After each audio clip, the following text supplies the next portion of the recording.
আসসালামু আলাইকুম। আজকে দেখাবো চিজ এবং ইস্ট ছাড়া পিৎজা। প্রথমে এক টুকরো হাড় ছাড়া চিকেন ভেজে নিব। তারপর পিৎজার ডো তৈরি করার জন্য 1 কাপ ময়দা, হাফ চামচ বেকিং সোডা, হাফ চামচ বেকিং পাউডার, 1 চামচ চিনি, এক টুকরো লেবুর রস, পরিমাণ মতো লবণ দিয়ে হালকা গরম দুধ দিয়ে মেখে নিতে হবে।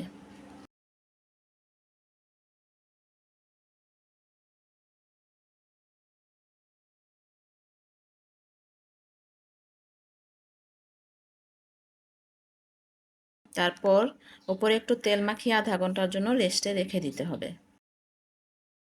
আধা ঘন্টা পর ভালো করে মথে নিয়ে একটু মোটা করে রুটিটা বানাতে হবে।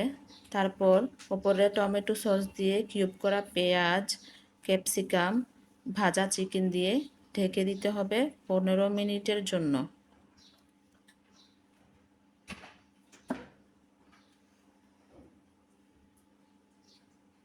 চুলার আঁচটা লো হিটে রেখে ভাজতে হবে।